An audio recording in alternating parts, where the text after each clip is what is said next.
Welcome to Immunology. अस्सलामुअलैकुम everyone, hope you all are doing well. आज का जो हमारा इम्यूनो का लेक्चर है वो लेक्चर नंबर 2 है, चैप्टर नंबर 57 का। प्रीवियस लेक्चर में मैंने इनेट इम्यूनिटी और अडॉप्टिव इम्यूनिटी को बहुत अच्छे से एक्सप्लेन किया था और उनके सेल्स के बारे में बताया था कि कौन कौन से सेल्स हैं जिसको आपने मेमोराइज़ करना था। अब हमारा स्टार्ट है इस यहाँ से जितने भी ये चीज़ें हैं ये मैं आपको आगे एक्सप्लेन करूँगी, लेकिन उससे पहले हमने एक्टिव और पैसिव इम्यूनिटी को रीड आउट करना है, because which is a very very important according to UHS. Repeatedly ये क्वेश्चन आ चुके हैं। जैसे इनेट और अडॉप्टिव का डिफरेंस बहुत इंपॉर्टेंट है, वैसे एक्टिव और पैसिव इम्यूनिटी का भी जो डिफरेंस है वो बहुत इंपॉर्टेंट है। लेकिन उससे पहले मेरे पास एक बहुत इंपॉर्टेंट लाइन है जो कि मैं आपको दिखाना चाहती हूँ और रीड आउट कराना चाहती हूँ कि जो इनेट होस्ट डिफेंस है ना, perform 2 major functions, killing invaders, in activating adaptive immunity. इस लाइन का मतलब, और एक और लाइन है मेरे पास, द अडॉप्टिव आर्म। इस लाइन का मतलब समझने के लिए ना आपको मैंने एक स्टोरी बतानी है और वो पूरी इम्यूनो की ना स्टोरी उसी में है। मतलब ऐसे समझे आप लोग, immunology is just like a story. वो एक स्टोरी है कुछ लोगों की, ऐसे समझ लो। और वो लोग कौन से हैं? वो सेल्स हैं हमारे, अडॉप्टिव इम्यूनिटी के सेल्स और इनेट इम्यूनिटी के सेल्स। इन सब की स्टोरी है। अच्छा, जैसे इस दुनिया में हर इंसान की एक कहानी होती है ना, और हर इंसान अपनी ज़िंदगी का हीरो और हीरोइन होता है, सेम एग्जैक्टली इम्यूनोलॉजी भी ऐसे है। Okay, the adaptive arm is typically activated only after the इनेट arm. इस बात का क्या मतलब हुआ कि अडॉप्टिव आर्म, जो अडॉप्टिव इम्यूनिटी है, वो एक्टिवेट होती है इनेट आर्म की एक्टिवेशन के बाद। ओके, इस बात को समझने के लिए और आपको एक्टिव और पैसिव इम्यूनिटी को समझने के लिए हमें स्टोरी के ऊपर जाना पड़ेगा। और अगर आपको ये स्टोरी समझ आ गई, I think you are a champion, और आप लोग इम्यूनोलॉजी के चैम्पियन हो जाओगे। ओके, प्रीवियस लेक्चर में मैंने आपको ये डायग्राम दिखाई थी और मैंने कहा था कि आपको आपकी जो हमारे ये है स्किन इंटैक्ट होती है। अगर मुझे यहाँ से कट लग जाता है, ठीक है, कोई भी कट लग गया, अब कट के ज़रिए बहुत सारे हमारी इन्वायरमेंट में माइक्रोब्स हमारी अंदर आ गए। ये सारे बैक्टीरिया, वायरसेस, पैथोजेंस मैंने आपको दिखाए हैं, ठीक है। बहुत सारे माइक्रोब्स अंदर आ जाते हैं। उसमें हमारा जो ब्लड है उसी टाइम यहाँ पर डेंड्रिटिक सेल आ जाएंगे, न्यूट्रोफिल, इओजिनोफिल, बेजोफिल आ जाएंगे और मैक्रोफेजिस आ जाएंगे, ठीक है। ये हमारा था इनेट आर्म के सेल्स। अगर आपको याद हो तो ये dendritic cells, macrophages, neutrophil, eosinophil, basophil, mast cells. Basophil और मास्ट सेल एक ही चीज़ होती है, ठीक है। उसके बाद ये सारे सेल्स आ जाएंगे। जैसे ही हमें कोई कट लगा या हम माइक्रोब्स आए तो ये सेल्स फ़ौरन इकट्ठे हो जाएंगे ताकि इनको पकड़ें और इनगल्फ करें। और अगर हमारे पास, अब आप लोगों को ये बात समझनी चाहिए और ये बात, इस बात पे ग्रिप करना चाहिए, हमारे पहले बैरियर्स होते हैं जो कि स्किन बैरियर्स, स्किन खुद प्रोटेक्ट कर रही होती है। लेकिन जैसे ही इस चीज़ को कट लगता है, ये बैरियर ख़त्म होता है, फ़ौरन इनेट आर्म वाले लड़ना शुरू हो जाते हैं उन पैथोजन से ताकि हमारी बॉडी को इन्फेक्शन ना हो। फॉर एग्जाम्पल, ये बैक्टीरिया पैथोजन इस कट के ज़रिए मेरी बॉडी के अंदर एंटर हो गया। अब इस डायग्राम को थोड़ा दूर कर लो और अब आपको पता चल जाएगा। अब इनेट आर्म का डेंड्रिटिक सेल और मैक्रोफेजन फ़ौरन भागता भागता आया इसको इनगल्फ करने, खुरुच खुरुच खुरुच करके खाएगा इसको, ठीक है। अब एक बैक्टीरिया तो नहीं आएगा, बहुत सारे बैक्टीरिया आएंगे ना। रुको मैं यहाँ बना देती हूँ। ये तो मैंने अभी एक बैक्टीरिया आपको दिखा रही हूँ, यहाँ बहुत सारे बैक्टीरिया आते हैं इकट्ठे, ठीक है, बहुत सारे पैथोजेंस इकट्ठे आते हैं। ओके, अब इस बैक्टीरिया को जल्दी जल्दी डेंड्रिटिक सेल ने और या मैक्रोफेजिस ने, लेकिन मैं अभी डेंड्रिटिक सेल की ही बात करूंगी, ठीक है। एक सेल को उठाएंगे ना स्टोरी समझने के लिए, इसको खा लिया खुरुच खुरुच करके, फैगोसाइटोस कर लिया, हम। ओके, खा लिया।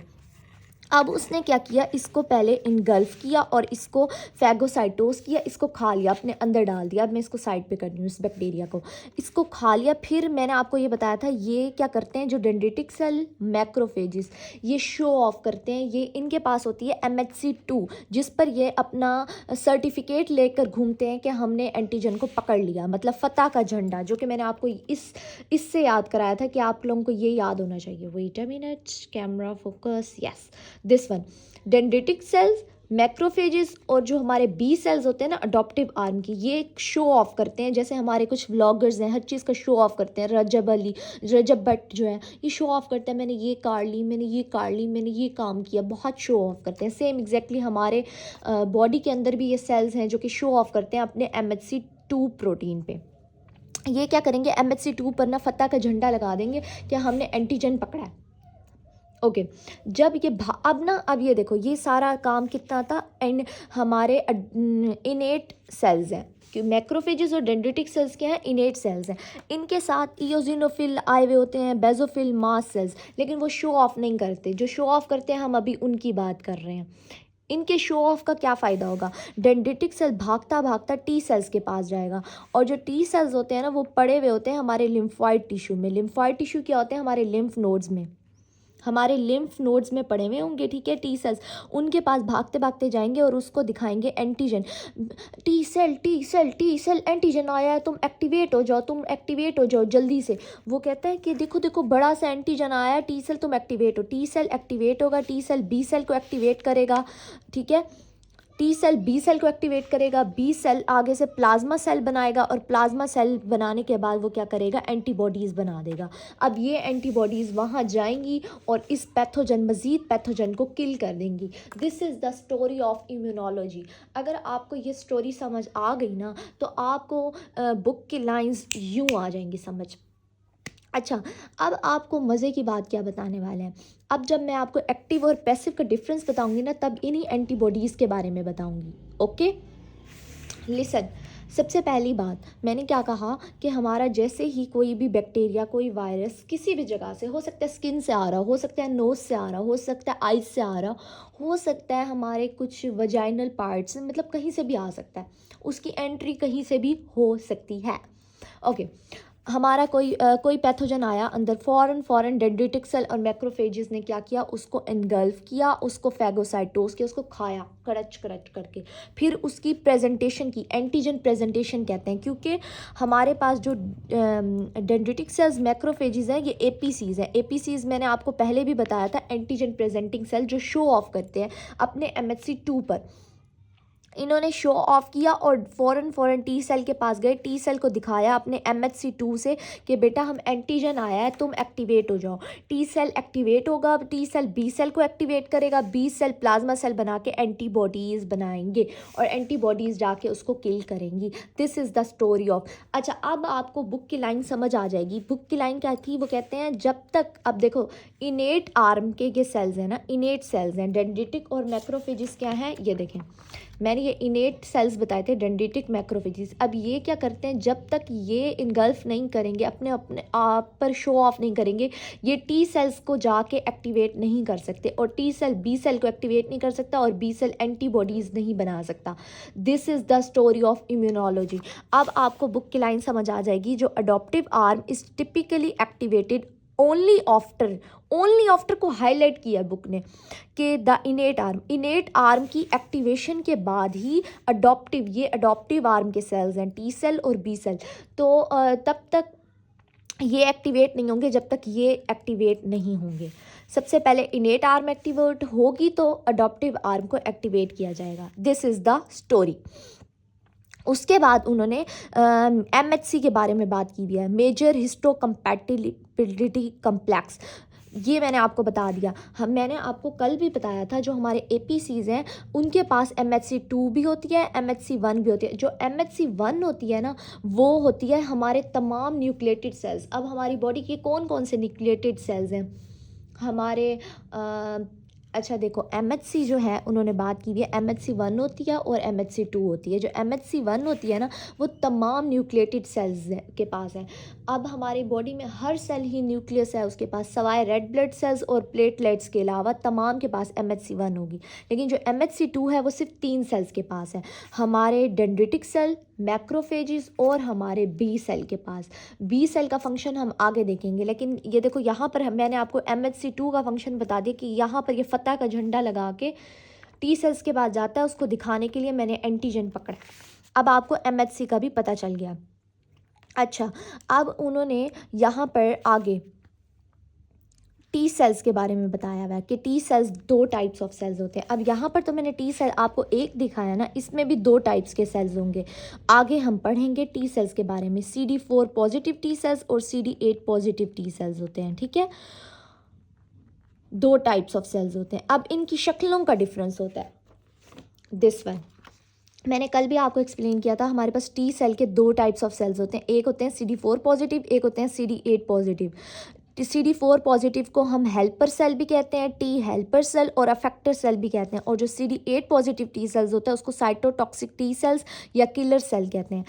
अब ये कब एक्टिवेट होगा, ये कब एक्टिवेट होगा, हम आगे पढ़ेंगे। अभी तक की जो हमारी स्टोरी है ना, वो बस ये है कि आपने इतना याद रखना है, टी सेल एक्टिवेट होगा, फिर वो बी सेल को एक्टिवेट करेगा और आगे एंटीबॉडीज़ बनेंगी। That's it. अब आ जाते हैं एंटीबॉडीज़ के फंक्शन पे। यहाँ पर इन्होंने ना बुक में ना ये टेबल दी हुई है जो कि UHS में आती भी रहती है कि functions of T cells and B cells. आगे उन्होंने फंक्शंस ऑफ एंटीबॉडीज़ बताया हुआ है। एंटीबॉडीज़ के फंक्शंस बता दें, एंटीबॉडीज़ कैसे वर्क करती हैं, इसका ना आगे पूरा चैप्टर है बी सेल का, हम वो आगे पढ़ेंगे। लेकिन अभी के लिए सिर्फ आपने 3 बातें याद करनी है। जो एंटीबॉडीज़ है ना, वो जब पैथोजन के पास जाएंगी वो 3 तरीके से पैथोजन को किल करेंगी। कौन से 3 तरीके हैं वो सिर्फ आपने नाम याद रखना है। नंबर 1 ऑप्सोनाइजेशन के ज़रिए पैथोजन को किल करेंगी। नंबर 2 न्यूट्रलाइजेशन के ज़रिए। नंबर 3 डायरेक्ट किलिंग के ज़रिए। आपने सिर्फ नाम याद करने हैं। ये क्या है, ये हम आगे हमारा पूरा चैप्टर है, वहाँ पर पूरा लॉन्ग क्वेश्चन है ये, हम वहाँ। अब डायरेक्ट किलिंग को हम मैक भी कहते हैं, मेम्ब्रेन अटैक कॉम्प्लेक्स। सिर्फ आपने इतना याद रखना है कि एंटीबॉडीज़ 3 तरीके से पैथोजन को किल करती हैं, एक ऑप्सोनाइजेशन, न्यूट्रलाइजेशन, डायरेक्ट किलिंग। बस इतनी सी बात है, यहाँ 3 चीज़ें आपने लिख लेनी है, opsonization, neutralization and direct killing. आगे आ जाता है हाइपर सेंसिटिविटी में भी हमारे पास एंटीबॉडीज़ ही रोल प्ले करेंगी, एंटीबॉडीज़ ज़्यादा हो जाएंगी। हाइपर सेंसिटिविटी और ऑटो इम्यूनिटी। आपको पता है ऑटो इम्यूनिटी कब होती है, जब एंटीबॉडीज़ ज़्यादा वर्क कर रही हूँ, ओवर एग्जेजिग्रेट वर्क कर रही हूँ। ये इसका अलग चैप्टर है, इसका अलग चैप्टर है, वो हम आगे एक्सप्लेन करेंगे, तब आपको याद हो जाएगा और फिंगर टिप्स पे ये बात याद हो जाएगी। इसलिए अभी इसको ना पढ़ो तो ही बेहतर, क्योंकि हाइपर सेंसिटिविटी का फुल चैप्टर है आगे हमारा, और ऑटो इम्यूनिटी का फुल चैप्टर है हमारा, और ये वाला भी हमारे लॉन्ग क्वेश्चन में है। लेकिन सिर्फ अभी आपने एंटीबॉडीज़ का ये याद रखना है कि एंटीबॉडीज़ 3 तरीके से पैथोजन को किल करती हैं, opsonization, neutralization, direct killing. That's it. Okay, अब आ जाते हैं हम बेसिकली, अब मेन चीज़ क्या हो रही है। मेन चीज़ आपको जो समझनी है ना, अब इस तरीके से, अब आपको ये लाइन मैंने आपको समझा दी जिसको आपने हाईलाइट करना है। मैंने आपको CD4 के बारे में बता दिया। हमारे पास जो टी सेल्स होते हैं उसकी 2 टाइप्स होती हैं जिनको हम क्लस्टर ऑफ डिफरेंशिएशन कहते हैं। अब देखो है, टी सेल्स एक ही हैं लेकिन उनकी शक्लें चेंज हैं। CD4 की शक्ल और है, CD8 की शक्ल और है, उसके फीचर्स और हैं, उसके फीचर्स और हैं। That's why we are calling CD4 positive and that's why we are calling CD8 positive. CD8 को हम टी हेल्पर सेल भी कहते हैं और अफेक्टर सेल भी कहते हैं, और जो CD8 है ना, उसको हम साइटोटॉक्सिक कहते हैं और किलर सेल कहते हैं। Simple is that. जितना सिंपल रखोगे उतना ही काफ़ी है। अब हमारे पास एक और लाइन का मैंने यहाँ मतलब बताना था कि जो इनेट के सेल्स हैं ना, इनेट के सेल्स, इनेट के जिनकी बात हो रही है, किनकी, डेंड्रिटिक सेल्स की बात हो रही है और मैक्रोफेजेस की बात हो रही है, ठीक है। जो इनेट के सेल्स हैं ना, 2 मेजर फंक्शंस हैं उनके, किलिंग इन्वेडर्स एंड एक्टिवेट करते हैं। अब देखो ये बैक्टीरिया को भी किल करें, इसका एक फंक्शन ये है, दूसरा ये है वो एक्टिवेट करें अडॉप्टिव इम्यूनिटी को। 2 फंक्शंस हैं। ये लाइन भी आपको समझ आ गई। देखो जब स्टोरी समझ आती है ना, तब ही आपको ये लाइन समझ आएंगी, ऐसे आपको समझ नहीं आ सकती। अब एक और चीज़ आ जाते हैं। अब हम स्टार्ट करते हैं एक्टिव और पैसिव इम्यूनिटी, जो कि आज का ही इम्पोर्टेंट टॉपिक है आज के लेक्चर का। ओके, अब मैं आपको ले चलती हूँ कोविड-19 पर। कोविड-19 पे ही हमने, वहाँ से ही आपको एक्टिव और पैसिव इम्यूनिटी के बारे में मतलब समझ आएगा। ओके, अब हम चलते हैं कोविड-19 पर। अगर आपको कोविड-19 याद है ना, तो मुझे लगता है आपकी इम्यूनिटी बहुत बेस्ट होने वाली है। देखो, हम आपको याद है हम पाकिस्तानी अवाम जब कोविड-19 आया था, ठीक है? और हमें ना कहा गया था कोविड-19 की ना वैक्सीन्स लगवा लो, वैक्सीन्स लगवा लो। इतना प्रोपेगेंडाज़ हुए थे कि अगर ये वैक्सीन्स लगवा ली तो आप मर जाओगे, आप और फीमेल्स को कहा था आपको प्रेग्नेंट नहीं हो पाओगे, ये इनफर्टिलिटी की वजह से करवा रहे हैं। मतलब इस टाइप की स्टोरीज़ हमेशा ही चलती हैं, तो इतनी बड़ी बात नहीं है, ये पाकिस्तान है। ओके, और इसमें इलिटरेसी भी बहुत है। ओके, अब हमारे पास कोविड-19 में क्या होता था, हमें वैक्सीन दी जाती थी। अब वो वैक्सीन किस फॉर्म में दी जाती थी? वो कोविड आया भी चाइना से था, उसकी वैक्सीन भी चाइना ने बनाई थी। चाइना ने कैसे बनाई थी? चाइना ने बेसिकली आर्टिफिशली एंटीबॉडीज़ बनाई थी, ठीक है? 2 टाइप्स की वैक्सीन होती है। एक तो हमारे पास क्या करते हैं, हमारी ना बॉडी में ना, अब जैसे आपने सुना होगा जिसको एक बार कोविड हो गया था ना, हमारे पाकिस्तान में कहा गया था जिस बंदे को एक बार कोविड हो गया है ना, तो वो अब इम्यून हो गया है, उसमें इम्यूनिटी पैदा हो गई है। वो दोबारा से अगर कोरोना उसको होता भी है तो फिर ना उसको इतना सीवियर नहीं होगा, इतना सीवियर नहीं होगा। ऐसा कहा गया था ना कि जो लोग जिनको एक बार कोविड हो चुका है ना, तो वो उनकी इम्यूनिटी डेवलप हो चुकी है और उनको दोबारा मतलब सीवियर सिम्टम्स नहीं आएंगे COVID. Why, what is the reason behind it? This is the reason of active immunity. पहले ये स्टोरी सुन लो, फिर मैं आपको ना वो वाली वैक्सीन वाली स्टोरी दोबारा बताती हूँ। एक्टिव इम्यूनिटी में क्या होता है, बेसिकली हमारी बॉडी में पहले एक बार कोरोना आया, हमारी बॉडी ने उसके ख़िलाफ़ लड़ी। कैसे लड़ी? सबसे पहले यही स्टोरी है, डेंड्रिटिक सेल ने जो है ना उसको इनगल्फ किया, उसको खाया पिया, उसके बाद टी सेल को एक्टिवेट किया, बी सेल को एक्टिवेट किया, बी सेल ने एंटीबॉडीज़ बनाई। अब आपको पता है जब बी सेल एंटीबॉडीज़ बना लेते हैं और वो पैथोजन से लड़ लेते हैं, फिर बाकी बी सेल्स मेमोरी सेल में कन्वर्ट हो जाते हैं। अब इनमें ना मेमोरी स्टोर हो जाती है।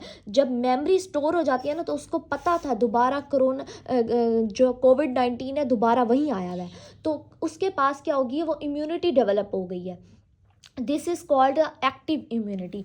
अच्छा, जानबूझ के भी अब जब वैक्सीन लगाई गई थी ना, वैक्सीन लगाई गई थी कोविड-19 में, उसमें जानबूझ के कोविड का ना एंटीजन डाला गया था। मतलब क्या इस बात का?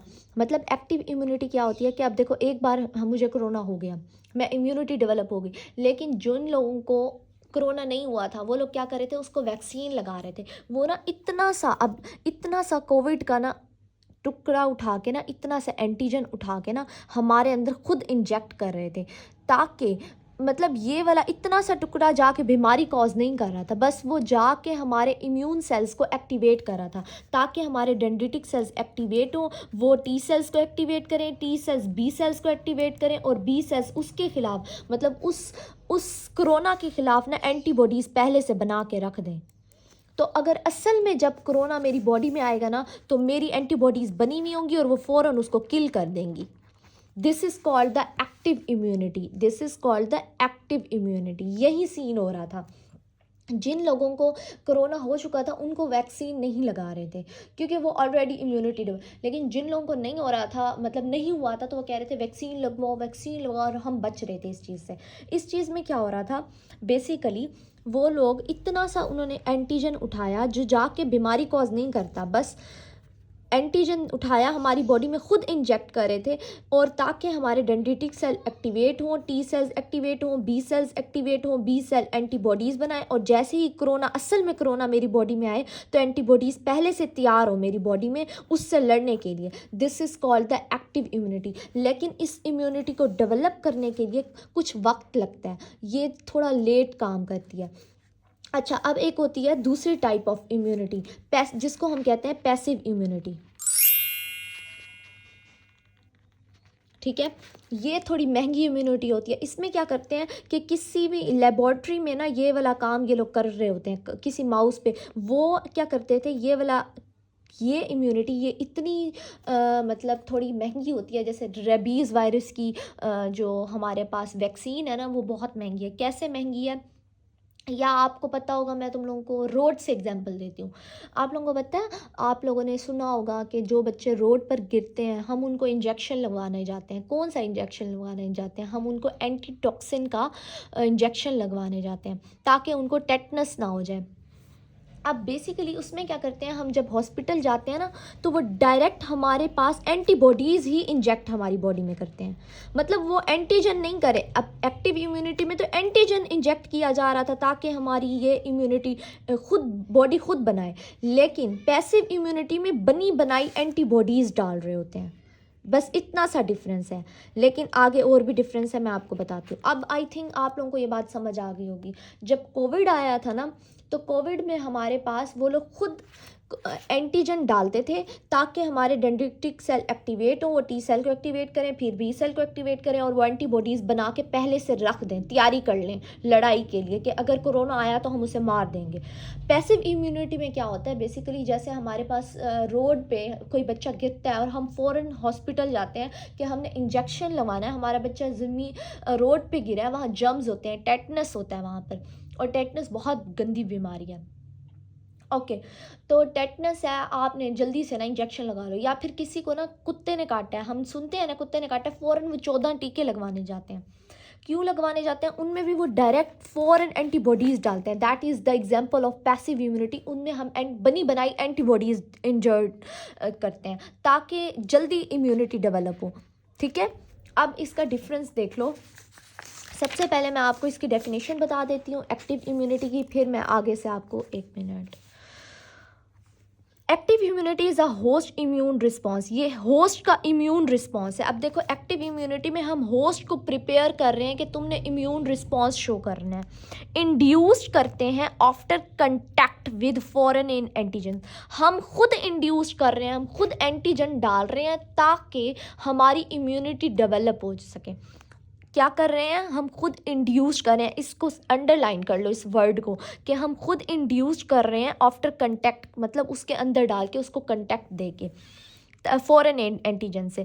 दिस कंटैक्ट में अकर थ्रू एन इन्फेक्शन और किसी इन्फेक्शन के थ्रू भी। अब जैसे जिन लोगों को कोविड हुआ था ना, उनमें भी ऐसे ही इम्यूनिटी डेवलप हुई भी है। दोबारा कोरोना हुआ, वो इम्यून है, लेकिन हम लोग वैक्सीन के थ्रू भी उनको मतलब इम्यूनिटी प्रोवाइड कर रहे होते हैं। This is the meaning of active immunity.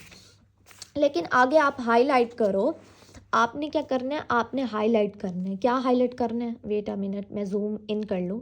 Highlight करना है कि ये जो एक्टिव इम्यूनिटी है ना, ये लॉन्ग टर्म होती है, मतलब ये एंटीबॉडीज़ आपकी बॉडी में कई साल ज़िंदा रहेंगी। अब मुझे दोबारा, अब देखो अब 2025 है, अब मुझे दोबारा कोरोना हुआ ना, क्योंकि मैं वैक्सीन मेरी ना खुद, मुझे ऐसे समझो मैंने आर्टिफिशली इम्यूनिटी डेवलप मेरी कराई गई, मुझे एंटीजन दिखाया गया, तो मेरी एंटीबॉडीज़ बनी हुई हैं। तो इसका मतलब मेरी लॉन्ग टर्म ये एंटीबॉडीज़ आपके अंदर रहेंगी।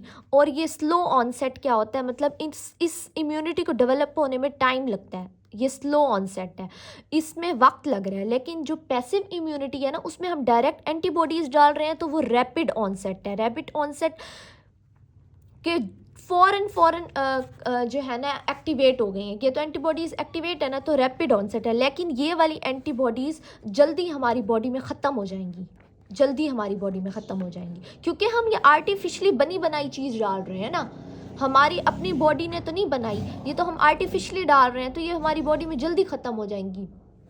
सेम एग्जैक्टली वो कहते हैं ये स्लो ऑनसेट है इसको। अब पैसिव इम्यूनिटी में आप लिख लो, बनी बनाई हम एंटीबॉडीज़ डालते हैं।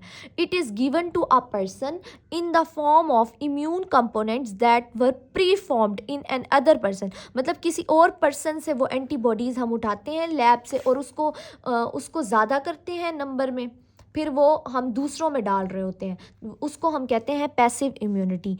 अब क्या होता है, इसमें एग्जाम्पल है एंटीटॉक्सिन की, जो कि मैंने आपको बताया है कि हम लोग क्या करते हैं, जिनमें ना टॉक्सिन चला जाता है, लाइक हम लोगों ने टेटनस के बारे में पढ़ा था, उसमें हम क्या करते हैं, हम एंटी टॉक्सिन जो है ना डालते हैं। इसकी एग्जांपल है, अब रेबीज़ वायरस जिसको होता है, हम उसमें भी क्या करते हैं, अब रेबीज़ वायरस किस में होता है, कुत्तों में होता है ना। अगर किसी इंसान को कुत्ते ने काटा है ना, फ़ौरन वो डॉक्टर के पास जाएगा और वो जल्दी से इंजेक्शन लगाएगा। वो कौन सी होगी? Passive immunity. उसमें हम डायरेक्टली एंटीबॉडीज़ डालेंगे ताकि बंदे के अंदर फ़ौरन इम्यूनिटी डेवलप हो।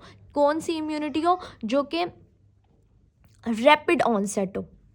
ठीक है, अच्छा, अब एक और एग्जांपल है पैसिव इम्यूनिटी की। नेचुरली हमारी जो प्रेग्नेंट फीमेल्स होती हैं, आज मैं आपको एक राज बताने वाली हूँ। राज, तुम लोगों को पता है ये हमारी माँ है और हम उसके अंदर हैं, माँ के पेट के अंदर।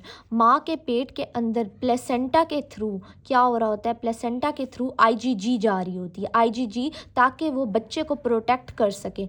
जब बच्चा माँ की बॉडी से निकलते हैं ना, आपको पता है कितना एंटीजन्स उसको जो है ना आ सकते हैं। अभी तो बच्चे की इम्यूनिटी डेवलप नहीं हुई, उसके T cells B cell activate नहीं हुए, लेकिन आईजीजी माँ के पेट से गई प्लेसेंटा ताकि इस बच्चे को इस प्रोटेक्ट कर सके। ये क्या करती है, 3 महीने तक बच्चे को प्रोटेक्ट करती है आईजीजी। फिर एक और मज़े की बात बताऊँ, क्यों कहा जाता है माँ को कहो ब्रेस्ट फीडिंग कराए, बेस्ट फीडिंग कराए। जब वो मिल्क दे रही होती है ना अपने बच्चे को, तो उसके थ्रू आईजीए एंटीबॉडीज़ बच्चे में डाल रही होती हैं ताकि इन्फेक्शन से लड़ सकें। तो वो ये कह रहे हैं कि ये भी पैसिव इम्यूनिटी की एग्जांपल है कि एंटीबॉडीज़ खुद जा रही हैं।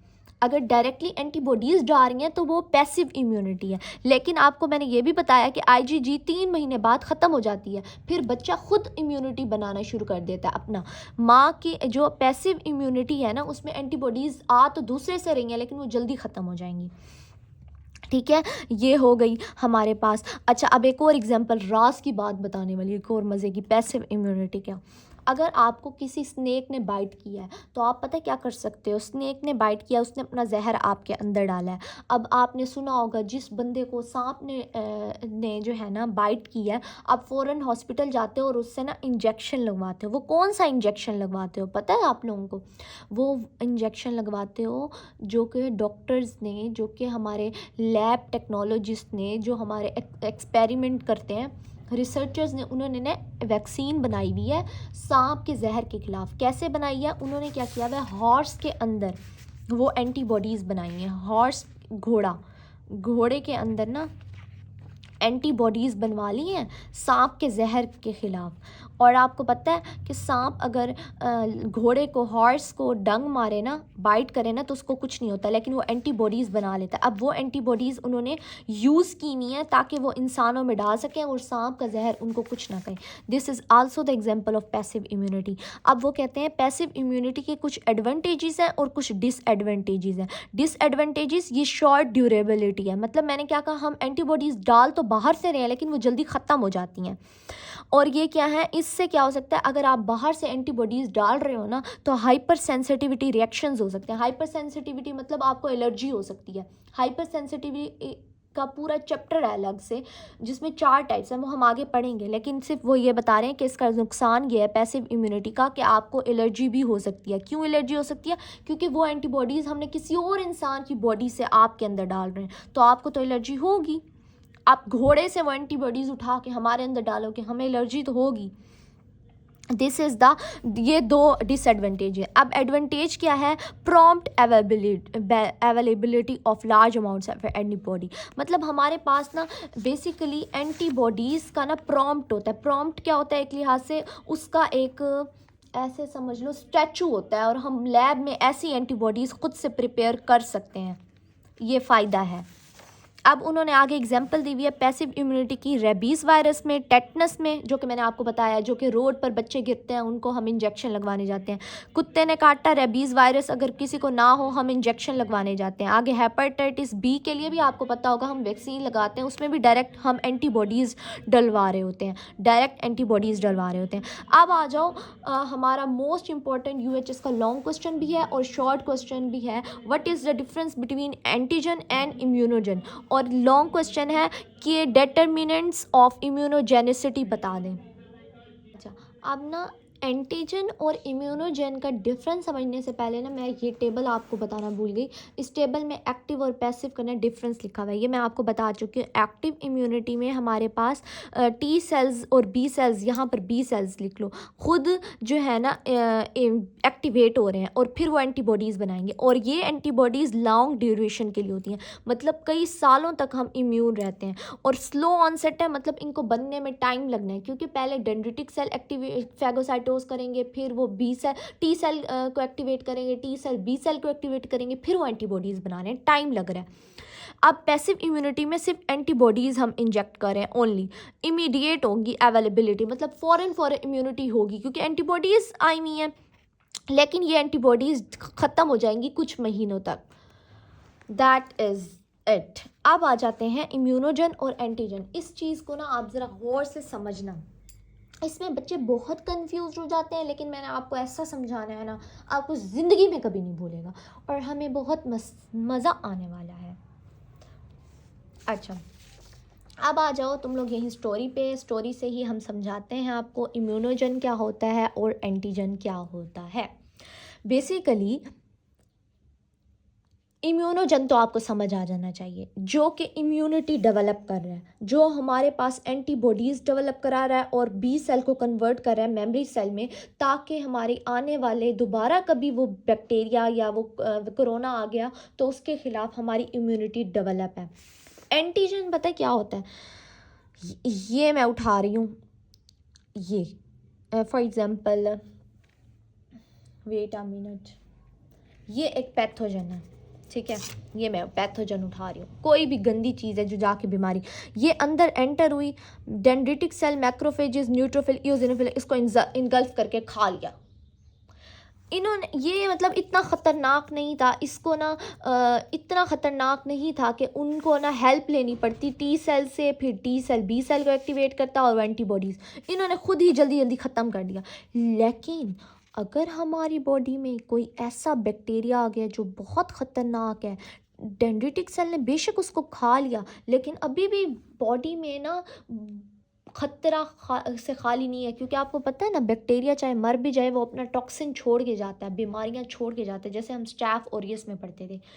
ये क्या करेगा, डेंड्रिटिक सेल खा लेगा, फ़ौरन भागेगा भागेगा भागेगा, टी सेल्स के पास जाएगा, टी सेल क्या करेगा, टी सेल बी सेल को एक्टिवेट करेगा, बी सेल प्लाज्मा सेल बनाएगा, प्लाज्मा सेल एंटीबॉडीज़ बनाएगा, बी सेल कन्वर्ट हो जाएगा मेमोरी सेल, मतलब पूरी इम्यूनिटी डेवलप हो रही है। This is the difference of antigen and immunogen. Antigen क्या करता है, सिर्फ लड़ता है और मर जाता है। लड़ने आया, ये बेचारा लड़ने आया, इसने इम्यूनिटी डेवलप नहीं की, मतलब इम्यूनिटी इसके खिलाफ नहीं। लेकिन इम्यूनोजन क्या है, एक बड़ी चीज़ है, एक ख़तरनाक चीज़ है, एक बाहर से आने वाली चीज़ है। ये इम्यूनोजन है जो कि लड़ भी रहा है, ये लड़ भी रहा है, इससे इनगल्फ भी करेगा, इससे लड़ाई भी करेगा, इनगल्फ भी होगा, लेकिन इम्यूनिटी भी अपने खिलाफ डेवलप करवा के जाएगा। ये डिफरेंस है एंटीजन और इम्यूनोजन का। I hope you understand. Antigen जो है ना, सिर्फ लड़ने आता है, वो इम्यूनिटी उसके ख़िलाफ़ डेवलप नहीं होती, ज़रूरत ही नहीं पड़ती उसके ख़िलाफ़ इम्यूनिटी डेवलप करने की। लेकिन एक ऐसा दुश्मन जो बार बार आपको ख़तरे, आपको पता हो कि हमारे इन्वायरमेंट में है और मुझे बार बार ख़तरा होगा, तो आपकी बॉडी उसके ख़िलाफ़ पहले से ही इम्यूनिटी डेवलप कर लेती है। That is called the immunogen. अब आ जाओ डेफिनेशन पे, ताकि आपको समझ आ जाए what is antigen and what is immunogen. Okay, अब आ जाओ, हमारे पास इम्यूनोजन क्या है, एक ऐसा मॉलिक्यूल है जो इंड्यूस करता है अडॉप्टिव आर्म इम्यून रिस्पॉन्स को। मतलब वो इंड्यूस कर रहा है अडॉप्टिव आर्म में, कौन से आ रहे हैं, टी सेल और बी सेल, कि भाई तुम लोग एक्टिवेट हो और इम्यूनिटी डेवलप हो, वो इंड्यूस कर रहा है। और जो एंटीजन है वो एक ऐसा इम्यूनोजन है that reacts with highly specific receptors on T cells and B cells. What is the meaning of that?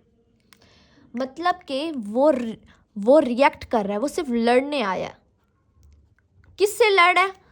वो सिर्फ डेंड्रिटिक सेल से भी लड़ रहा है, टी सेल से भी लड़ता है, बी सेल से भी। टी सेल पे जो रिसेप्टर होते हैं उनको कहते हैं TCR, और जो बी सेल पे रिसेप्टर होते हैं उनको कहते हैं BCR। वो सिर्फ TCR से भी लड़ेगा, BCR से भी लड़ेगा, लेकिन उसके खिलाफ मेमोरी सेल्स नहीं बनेंगे, ना एंटीबॉडीज़, मतलब उसके खिलाफ इम्यूनिटी डेवलप नहीं होगी। अभी मैंने आपको ये बताया था कि वो डेंड्रिटिक सेल उसे खा जाता है, लेकिन साथ में टी सेल से भी लड़ेगा, वो बी सेल से भी लड़ेगा, लेकिन उसके खिलाफ मेमोरी सेल नहीं बनेंगे, एंटीबॉडीज़ नहीं बनेंगे, क्योंकि वो इतना ख़तरनाक नहीं है, बस उसको बॉडी से एक बार रिमूव कर दिया गया है। लेकिन जो इम्यूनोजन है वो अडॉप्टिव आर्म को एक्टिवेट करेगा और एक इम्यूनिटी डेवलप करेगा। अब एक और क्वेश्चन आता है बच्चों का कि हर इम्यूनोजन एंटीजन है, क्योंकि इम्यूनोजन ने भी लड़ना तो है मगर वो इम्यूनिटी डेवलप कर रहा है, लेकिन जो एंटीजन है वो सिर्फ लड़ने आया है। टीसीआर से भी लड़ेगा, बीसीआर से भी और इनसे भी लड़ने आया है। वो लड़ता है मगर इम्यूनिटी डेवलप नहीं करता।